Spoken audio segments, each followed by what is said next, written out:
नमस्कार, मी अंजली पाटील. स्वागत आहे तुमचं माझ्या यूट्यूब चॅनलमध्ये. चला तर आज मी तुमच्यासाठी अजून एक भन्नाट अशी कल्पना घेऊन आलेली आहे. नक्कीच तुमच्या कामाची सुरुवात तुम्ही इथून करू शकता.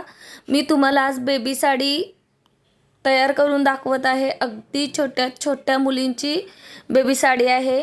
5 वर्षाच्या मुलीची पण एकदमच बारीक आहे ती. पहा तुम्ही किती सुंदर बनणार आहे. असं पदराकडच्या साईडचं मी पहिल्यांदा माप घेऊन तिच्या उंचीप्रमाणे पदराच्या प्लेट्स तयार करून स्टिच करून घेत आहे सर्वप्रथम, जेणेकरून आपल्याला साडी बनवायला अगदी सोपी जाणार आहे. बिलकुल विस्कटणार नाही किंवा इकडे तिकडे होणार नाही. त्याच्यानंतर आपण खांद्यापासून कमरेपर्यंतचा जो भाग असतो त्याचा भाग घेऊन राहिलेल्या कपड्याला प्लेट्स तयार करून घ्यायच्या आणि त्या प्लेट्स नंतर इथे मशीनवरती अगदी आपण जर घरी तयार केली तर पहा किती सुंदर छानशा प्लेट तयार होत आहेत.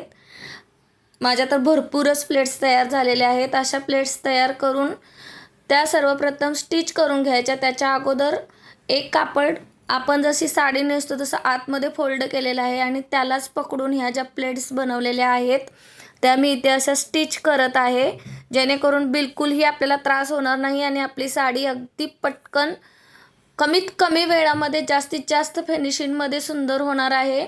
आणि हा जो पदर आहे तो आतमध्ये बिलकुल स्टिच होऊन द्यायचा नाही, जेणेकरून आपल्याला जर तो कमी जास्त करायचा असेल तर तिथे नंतर पिनने आपण सिक्युअर करून घेऊ शकतो ज्या वेळेला आपण साडी नेसू.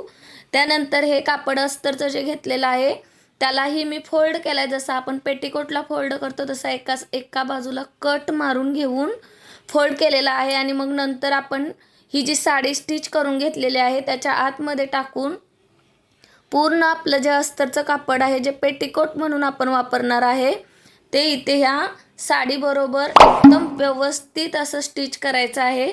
मग त्याच्यानंतर आपल्याला पुढे जाऊन अजून एकदम आपली साडी पक्कीच तयार होणार आहे. म्हणून हे कापड सर्वप्रथम अगदी बरोबर छान फिनिशिंगमध्ये स्टिच करायचं, इकडे तिकडे सुटलं नाही पाहिजे.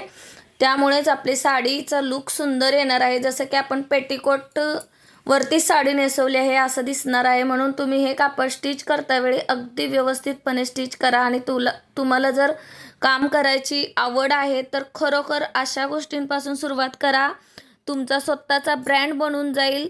जरुरी नाही की तुम्हाला चांगलेच ब्लाऊज शिवता आले पाहिजे. मी पुन्हा पुन्हा तुम्हाला सांगत आहे, कारण ब्लाऊजमध्ये छोट्या छोट्या शिलाई असल्यामुळे एकदम परफेक्ट असा ब्लाऊज नवीन आपण असेल तर आपल्याला लगेच जमत नाही. प्रॅक्टिसनुसार तो हळूहळू होऊन जातो. पण तोपर्यंत तरी तुम्ही अशा ऑर्डर घेऊ शकता. अशा छोट्या छोट्या गोष्टी बनवून खूप पैसे तुम्ही कमवू शकता.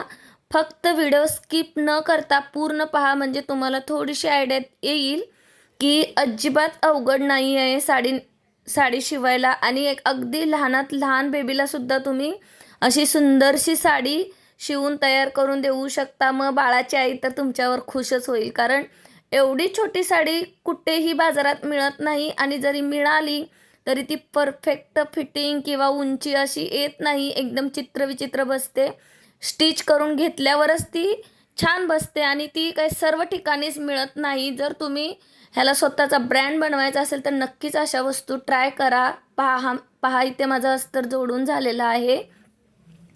आता वरच्या बाजूला जिथे मी आपण पेटीकोटला जसा नेपा जोडतो त्याचप्रमाणे इथे जोडणार आहे. मी कमरेचं माप घेऊन डबल केलेलं आहे, पण थोडंसं कापड तुम्ही एक्स्ट्रा घ्या. एकदम कट टू कट घेऊ नका, कारण तुम्ही जर नवीन असाल तर तुम्हाला जॉईंट करता वेळी थोडासा त्रास होईल. म्हणून थोडासा वरची पट्टी जेव्हा तुम्ही कमरेची पट्टी जोडणार आहात त्यावेळेला थोडंसं तुम्ही माप घेतलेलं आहे कमरेचं, त्याच्यापेक्षा 2-1 इंच जास्त घ्या.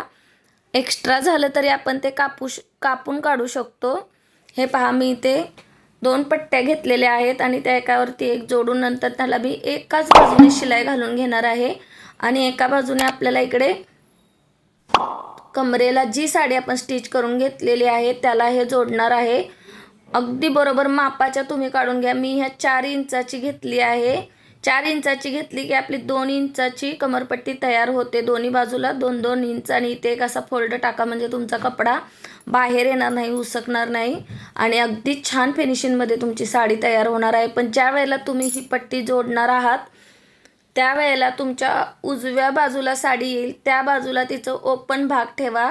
कारण की ती जी नाडी येणार आहे आपण ह्याच्या आतमध्ये घालणार आहे ती उजव्या बाजूला आली पाहिजे, म्हणजे ती आपल्या पदराच्या खालच्या बाजूला आतमध्ये जाणार आहे. कारण छोटं बाळ आहे त्याच्यामुळे मग त्याला ती बाहेर वगैरे आली तरी काही प्रॉब्लेम नाही. आणि इकडच्या जर पदराच्या साईडला ठेवली आपण तर ती ओपन बाहेर निघू शकते, म्हणून तुम्ही उजव्या बाजूला ती ओपन साईड ठेवा, तिथून तुमची नाडी अशी बाहेर घ्या. आणि किती सुंदर सोप्या पद्धतीत मी तुम्हाला सांगण्याचा प्रयत्न केलेला आहे, दाखवण्याचा प्रयत्न केलेला आहे. अगदी नवीन असाल तरी अशी साडी तुम्ही इजी बनवू शकता. आणि आता मार्केटिंग म्हणाल तर बघा कसं करायचं मार्केटिंग. तुमच्या घरी लग्न आहे किंवा मग तुमच्या रिलेटिव्हचं लग्न आहे आणि अगदीच कोणाचं नाही कोणाचं तरी छोटं बाळ असतंच, तर तुम्ही अशी एखादी साडी त्या छोट्या बाळाला आणि त्या साडीबरोबर बऱ्याचशा वस्तू तुम्ही मॅचिंग देऊ शकता. जसं की आता कमर बेल्ट पण साडीवर येतात, छोटासा क्यूटसा कमर बेल्ट बनवा किंवा मग पोटली बॅग बनवा किंवा मग केसामध्ये घालायचा बो बनवा. असं सगळं मॅचिंग बनवून ना त्या बाळाला छान लग्नामध्ये तयार करा. त्याच्याकडे बघूनच तुम्हाला एवढ्या ऑर्डर मिळतील ना की तुम्ही साड्या शिवता शिवता कंटाळाल. करून पहा.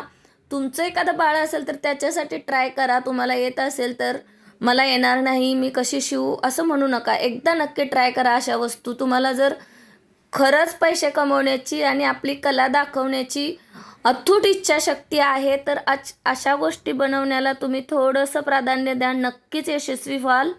आणि किती कमी वेळात झालेली आहे पहा. इथे कुठेही ह्याला चुकण्याचं काहीही गरज नाही, म्हणजे चुकणारच नाही, काही अवघड नाही. ब्लाऊज एवढी बिलकुल इथे झंझट नाही. म्हणून मी ब्लाऊज शिवल्यावरच टेलर चांगलं होईल, ब्लाऊज शिवल्यावर मी चांगला टेलर असं काही नाही. अशा छोट्या छोट्या गोष्टीतून सुद्धा तुम्ही चांगला टेलर होऊन चांगले पैसे कमवू शकता. आणि जास्तीत जास्त महत्त्वाची गोष्ट म्हणजे काहीतरी वेगळं आपल्यामध्ये असलं ना तर नक्कीच उपयोग होतो त्याचा. करून पहा. सगळे तेच तेच करतात, जरासं वेगळं काहीतरी आपण केलं तर खरंच पुढे जाऊ शकतो. बघा बोलता बोलता तुमच्याशी ही साडी शिवून तयार झालेली आहे, बिलकुल वेळ लागत नाही. आणि तुम्हाला माझे व्हिडिओ कसे वाटतात मला कमेंट बॉक्समध्ये जाऊन नक्की कळवा. आणि हा व्हिडिओ कसा वाटला, आवडला का, यूजफुल वाटला का? जर यूजफुल वाटला असेल तर नक्कीच जास्तीत जास्त ताईंना शेअर करा, म्हणजे त्यांनासुद्धा उपयोग होईल आणि त्यासुद्धा अशा गोष्टी नक्कीच ट्राय करतील. माझ्या चॅनलवर छोट्या छोट्या अशा गोष्टी आहेत.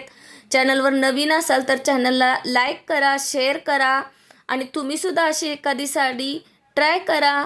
आणि छोटीशी कमेंट करायला विसरू नका. सबस्क्राईब करा. धन्यवाद.